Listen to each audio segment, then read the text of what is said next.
Hi, Mike Rubel again, and this is the fourth episode and last of my Catharsis in Writing.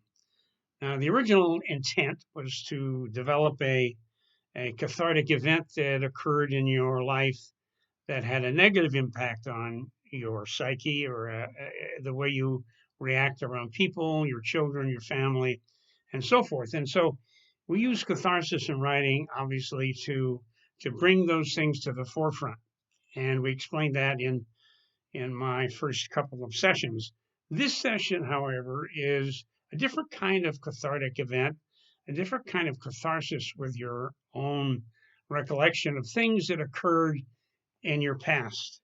Many times you would be at a cocktail party or a dinner party, and you sit there and tell people about the month you spent in Zambia in a prisoner of war camp, tending to the prisoners, or the time you were squired around Abu Dhabi with one of the sheiks and you had a wine and dined experience that was otherworldly. But those things are so fun to listen to. And people always say, well, you should, write a story about that. You should write your events. Maybe it was a story that spanned the first 10, 15 years of your life as you were growing up, maybe from an early teenage year to, say, the age of 30, where you lived a life traveling around the world, doing certain things for the good of mankind or for just your own pleasure or just some of the events that occurred along the way. And they're interesting events. They're things that people really want to know about.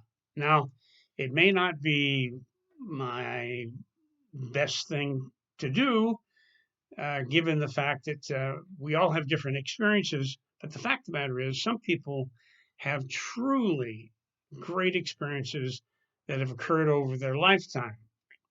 And even though it was a brief, short time, they need to write it down. And the biggest thing is to be able to get it out of your psyche, out of your mind, and get it to paper, whether you write it longhand or whether you talk to your computer and let it type it for you without the punctuations, of course. But the fact of the matter is, at least you've got the basis of it down.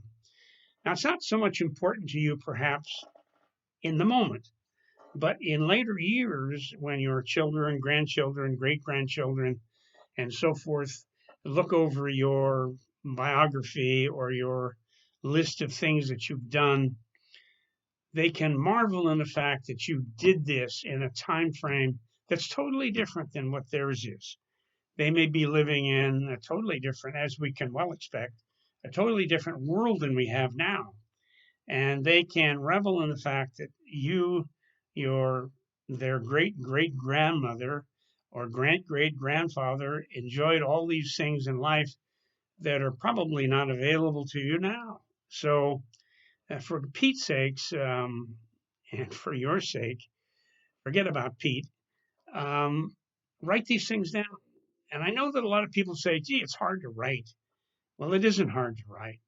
Some people want a ghostwriter. Well, that could well be the case if it's a really long time and very detailed part of your life.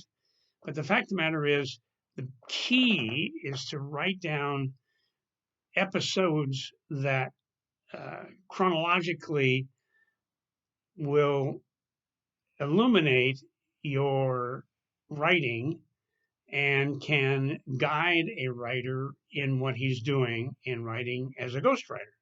So you need to say, here's my episodic thing that occurred June 1978. And then further on in August, I did this. And then blah, blah, blah, go on to, December of 2020 when you were seated at a banquet in Paris, for example.